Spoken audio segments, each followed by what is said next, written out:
وَأَمَّا الَّذِينَ سُعِدُوا فَفِي الْجَنَّةِ خَالِدِينَ فِيهَا مَا دَامَتِ السَّمَاوَاتُ وَالْأَرْضُ إِلَّا مَا شَاءَ رَبُّكَ عَطَاءً غَيْرَ مَجْذُوذٍ.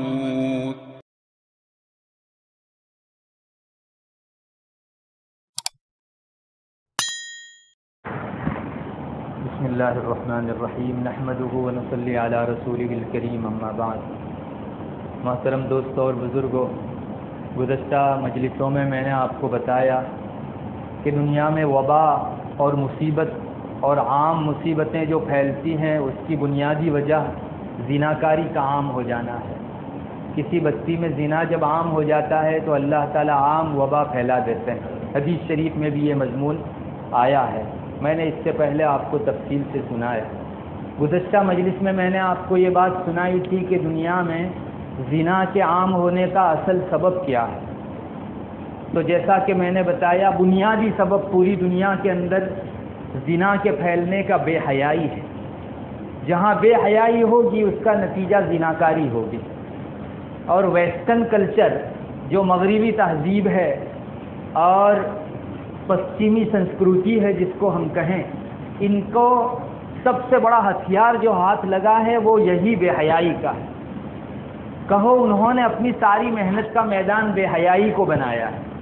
پوری دنیا کے چپے چپے کے اندر بے حیائیاں پھیلا دی، اور پھر انسان کے اندر مرد ہو یا عورت اللہ تعالیٰ نے خواہشات رکھی ہوئی ہے.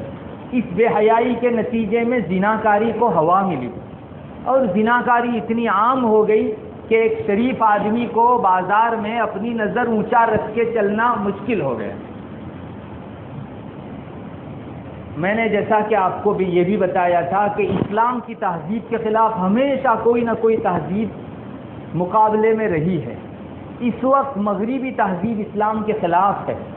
آپ دیکھیں گے ساری تعلیمات جو اسلام کی ہیں، مغربی تہذیب کی تعلیمات اس کے بالکل برخلاف ہے. انشاءاللہ بے حیائی کے سلسلے میں تو میں دو چار چیزیں آپ کو بتاؤں گا بھی کمپیئر کر کے، جس سے آپ کو اندازہ ہوگا کہ یہ ہے اسلامی تہذیب اور یہ ہے پشچمی سنسکرتی. دیکھیے یہاں بے حیائی ہے اور یہاں حیا ہی حیا ہے. مگر ہر عورت میں، ہر مرد میں اللہ تعالیٰ نے فطری طور پر حیا اور شرم رکھی ہے. اس کو کوئی نکال کیسے سکتا تھا؟ خاص کر کے ایک مسلمان ہو وہ بے حیائی کی چادر کیسے اتار سکتا تھا؟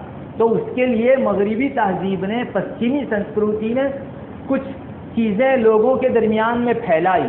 کچھ ایسے کلمات، کچھ ایسے جملے لوگوں کے درمیان میں بہتے کر دیے کہ جس سے اسلامی تہذیب کے نیچے ہونے کا لوگوں کو پتہ چلے اور مغربی تہذیب کے اعلیٰ ہونے کا پتہ چلے. اس نے ایک بات لوگوں میں یہ پھیلائی کہ یہ پردہ کرنا اور حیا کرنا، شرم کرنا، یہ تو جنوانی چیز، قدامت پسندی ہے.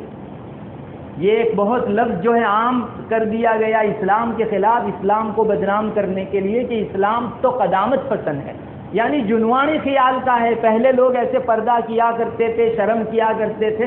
آج تو اوپن گھومنے کے دن ہیں. اور اس کے مقابل میں ایک اور لفظ انہوں نے ایجاد کیا، آزادی کا، فریڈم کا. آج فریڈم کا زمانہ ہے، آزادی کا زمانہ ہے. کون عورت کو اپنے گھر کے اندر قید رکھ سکتا ہے؟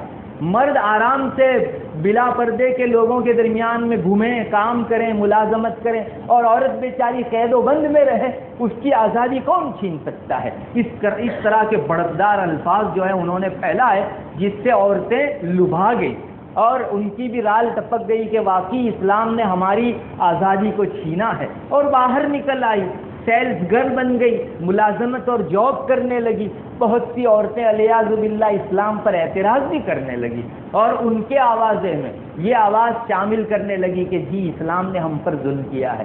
حالانکہ یہی عورتیں جن کو ان مغربی لوگوں نے باہر نکالا، ملازمت پر نکالا، صبح سے لے کر شام تک اس بیچاری کو تھکا ہرا کر نہ اپنے گھر کی رہنے دیا نہ باہر کی رہنے دیا.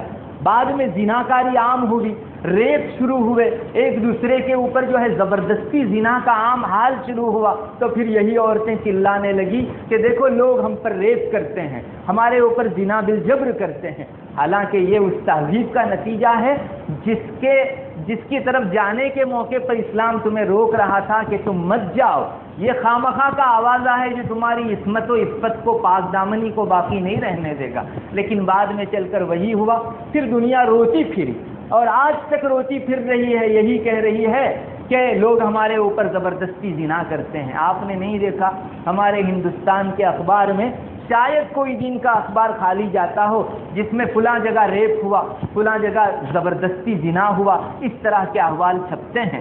اور پھر جس کے ساتھ زبردستی زنا ہوتا ہے اسے قتل بھی کر ڈالا جاتا ہے. آپ نے عام طور پر دیکھا ایک بات یہ زنا کی بداثری بھی ہے کہ جہاں زنا پایا جاوے گا آخر اس کا قتل ہوگا.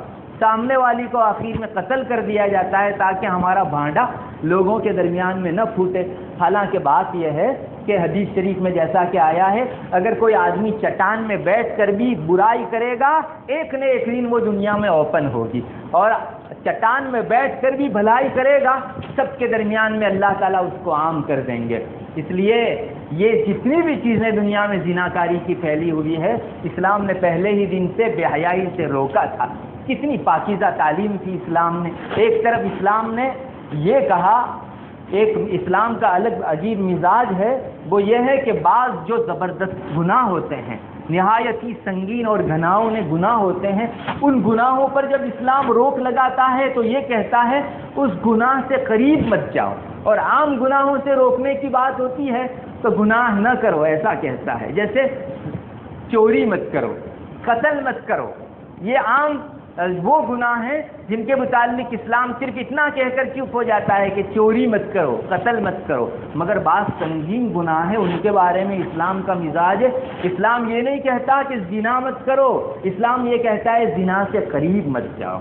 لا تقربوا الزنا. اللہ تعالیٰ نے یہ نہیں فرمایا مومنوں کو کہ زنا مت کرو، بلکہ یہ فرمایا کہ قریب بھی مت جاؤ. یہ اتنا سنگین گناہ ہے کہ کئی کلومیٹر دور بھی ہوگا تو آپ کو اپنی کشش سے پاس میں کھینچ لے گا. جو آدمی قریب جاوے گا وہ اس گناہ میں پڑ ہی جاوے گا. اس لیے اس قسم کے گناہوں کے بارے میں اسلام کی تعلیم ہے لا تقربوا الزنا، زنا سے قریب مت جاؤ. یتیم کا مال اگر کسی آدمی کے ہاتھ میں ہو تو بہت آسان ہے، یتیم چھوٹا ہے، اگر کسی نے اس کا مال ہڑپ بھی کر لیا کون پوچھنے والا ہے. تو وہاں قرآن نے یہ تعبیر اپنائی ولا تقربوا مال الیتیم، یتیم کے مال کے قریب بھی مت جاؤ. ایسا نہیں کہا کہ یتیم کا مال مت کھاؤ بلکہ قریب بھی مت جاؤ. قریب جاؤ گے تو دوسرا قدم تمہارا اسی پر پڑے گا کہ کسی یتیم کا مال تم لوگ کھا لو گے. اسی طرح ایک چیز ہے دنیا کے اندر مال و متاع، حرام مال کے اندر پڑ جانا، اللہ کی نافرمانی والے مال کو کھانا. وہاں بھی رسول اللہ صلی اللہ علیہ وسلم نے یہی فرمایا کہ شبہے والے مال سے بھی بچو. جو آدمی شبہے سے بچ گیا اس نے اپنا دین بھی سلامت کر لیا اور اپنی عزت بھی سلامت کر لی.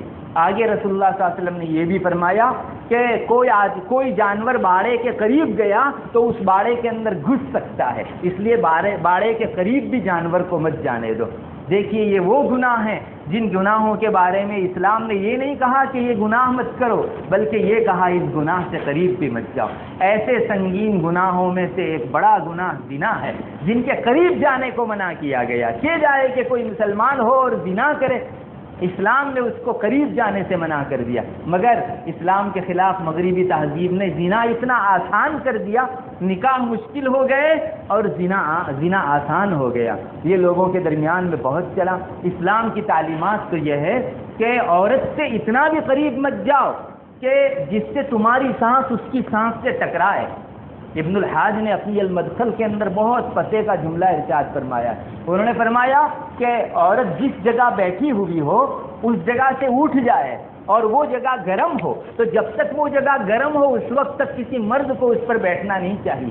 اس میں بھی ایک لذت آتی ہے. دیکھیے کتنا دور رکھا اسلام نے عورت سے کہ جس جگہ عورت بیٹھتی ہے وہاں گرم اگر جگہ ہو جائے جب تک وہ جگہ ٹھنڈی نہ ہو کسی مرد کو اس پر نہیں بیٹھنا چاہیے. اس سے بھی مرد کا کھینچاؤ عورت کی طرف ہوتا ہے. ارے یہاں تک کہا کہ عورت اور مرد کے سانس بھی ایک دوسرے کے اندر کشش رکھتے ہیں تو اتنا قریب مت جاؤ کہ ایک دوسرے کے سانس قریب ہو اور پھر زنا تک نوبت پہنچ جائے.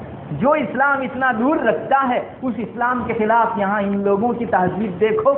آپس میں ایک ساتھ مل کر کام کرنا، ایک دوسرے کے ساتھ اجنبی پنے کے اندر جو ہے بیٹھنا، ایکانت کے اندر بیٹھنا، اس قسم کی چیز مغربی تہذیب میں بہت عام ہے، جہاں مرد کو عورت کے ساتھ بات کرنے کی نوبت آتی ہے۔ اسلام کی ایک طرف تعلیم دیکھیے، اسلام کہتا ہے حضرات ازواج مطہرات کو خطاب کرتے ہوئے، قرآن کہتا ہے یا نساء النبی لستن کاحد من النساء ان اتقیتن فلا تخضعن بالقول فیطمع الذی فی قلبہ مرض وقلن قولا معروفا۔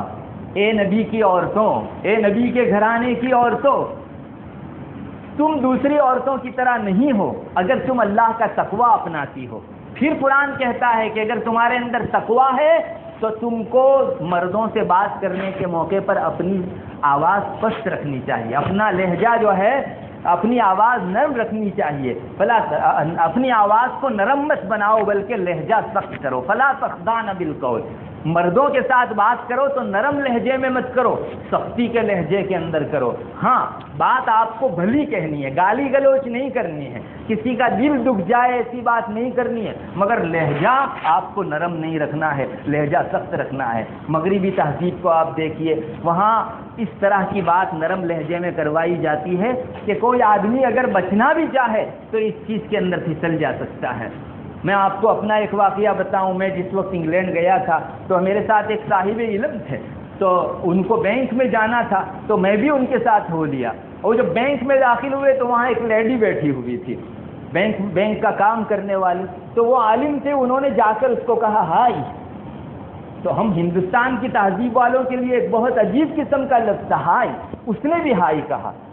میں وہاں تو صبر کر گیا، جب باہر نکلا تو میں نے وہ ساتھی تھے، دوست تھے، میں نے کہا تم عالم ہو کر جو ہے ایک خاتون سے ہائی سے بات کرتے ہو؟ تو انہوں نے کہا کہ یہاں کی تہذیب ہی یہ ہے، اگر تم اس کو ہائی نہیں کہو گے تو یہ بد تہذیبی شمار ہوتی ہے، اور وہ یہ سمجھتی ہے کہ مسلمان میں بات کرنے کا بھی سلیقہ نہیں ہے۔ یہ کس نے سکھائے انداز؟ مغربی تہذیب نے سکھایا۔ جب آپ ہائی کہیں گے آپس میں قربت ہوگی، باتوں کے لہجے میں نرمی آئے گی، تو پھر زناکاری تک یہ نوبت نہیں پہنچے گی تو اور کہاں پہنچے گی۔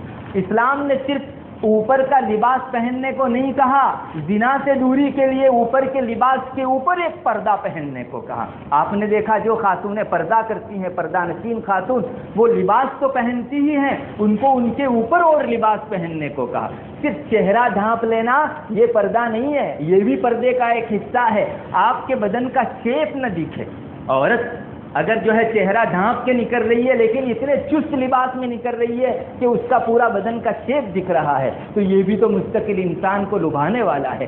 یہ شیپ کا دکھانا انسان کے لیے جو ہے پردہ اس میں حاجب بن جاتا ہے۔ پردہ پہننے کی وجہ سے شیپ کے دکھنے سے محفوظ ہو جایا کرتی ہے عورت۔ آج جو پردے نکلے ہیں، بہت سی خواتین پردہ کرتی ہیں اور پورا پردہ کرتی ہیں، لیکن اتنا چست پردہ پہنتی ہے کہ چہرے کا چھپانا تو پایا جاتا ہے لیکن شیپ کا دکھانا نہ دکھانا جو اسلام کی تعلیم تھی اس سے یہ عورتیں پردہ پہننے کے باوجود محروم ہیں۔ اس لیے پردے کی حقیقت اسلام نے کھولی تاکہ لباس کے اوپر ایک اور لباس، باہر نکلنے کے موقع پر زنا سے اتنی دوری کر دی گئی تاکہ قریب میں کوئی جا ہی نہ سکے، مگر لوگوں نے پردے کو بھی بہت بدنام کیا۔ آج اسلام پردے کی وجہ سے بھی بدنام کیا جا رہا ہے، مگر جو لوگ بدنام کرتے ہیں ان لوگوں کے پاس اپنی خواتین کو زنا سے بچانے کا کوئی آپشن بھی نہیں ہے۔ آئے دن ان کی خواتین زنا کے اندر پڑتی رہتی ہے، زبردستی ان پر زنا رہتا ہے، اور بہت سی مرتبہ ان کی زبان پر بھی آ جاتا ہے۔ ابھی ہندوستان کے اندر پچھلے دنوں دہلی میں ایک بہت بڑا ریپ ہوا، آپ نے بھی پڑھا ہوا، بس کے اندر ریپ جو ہے ہوا تھا، اخبار کے اندر بھی آیا تھا۔ اس وقت سادھوؤں کی زبان کے اوپر بھی یہ بات آ گئی تھی کہ اگر دنیا میں زناکاری کو کوئی چیز روک سکتی ہے تو وہ پردہ روک سکتا ہے۔ اسلام نے جو تعلیم دی ہے سچ مچ آج اس کی اہمیت ہمارے سامنے آتی ہے، مگر مسلمان ہے اور اپنے پاس جو دولت ہے اس سے بالکل محروم ہے، اس کی قدر و منزلت کو نہیں پہچانتا۔ اسی طرح اسلام چاہتا ہے کہ مرد اور عورت آپس میں ایکانت کے اندر بھی نہ رہے، ایک اکیلے ہوں، ایسی جگہوں کے اوپر بھی تنہائی کے اندر کسی عورت کے ساتھ نہ رہے۔ نبی کریم صلی اللہ علیہ وسلم نے ایک مرتبہ حضرات صحابہ کے درمیان میں فرمایا کہ جس عورت کا شوہر نہ ہو ایسی عورت کے پاس مت جایا کرو، اس لیے کہ ہر شخص کے جسم کے اندر خون کے ساتھ شیطان دوڑتا ہے۔ نبی کریم صلی اللہ علیہ وسلم نے جب یہ بات فرمائی تو صحابہ نے پوچھا رسول اللہ آپ کے اندر بھی اس طرح شیطان دوڑتا ہے؟ تو آپ صلی اللہ علیہ وسلم نے فرمایا جی میرے اندر بھی، مگر اللہ تعالیٰ نے میری مدد فرمائی اور میرا شیطان میرا فرما بردار ہو گیا. یعنی اللہ کی مدد سے رسول اللہ صلی اللہ علیہ وسلم فرماتے ہیں کہ شیطان کا زور مجھ پر نہیں چلتا، وہ مجھ سے دبا ہوا رہتا ہے، برخلاف تمام انسانوں کے کہ ہر انسان کے بدن کے اندر شیطان خون کے ساتھ دوڑتا ہے. اب مجھے بتائیے جس عورت کے ساتھ کوئی آدمی خلوت کے اندر ملے گا وہاں آخر میں زنا تک نوبت نہیں پہنچے گی تو آخر کہاں تک پہنچے گی؟ آج دنیا میں لوگوں کو، عورتوں کو باہر نکال کر دنیا نے خوب دیکھ لیا. ملازمت پر ایک عورت جا رہی ہے، وہاں کاؤنٹر پر سیٹ بیٹھا ہوا ہے اور ایک عورت ہے، کوئی گاہک کسٹمر کوئی نہیں ہے، ان دونوں کے درمیان میں تنہائی ہے، کیا کچھ نہیں ہو جاتا؟ ہم لوگ سمجھ سکتے ہیں اس کو. اسی طرح کوئی خاتون جاب پر جاتی ہے، ملازمت میں اس کا مینیجر ہے اور وہ ایک ہے، بس آفس کے اندر یہی دونوں ہیں اور آخر کار نوبت کہاں پہنچتی ہے ہم لوگ دیکھتے ہیں. بہت سی عورتیں نرس بنتی ہیں اور نرس بننے کے بعد اسپتالوں میں خدمت کرتی ہیں.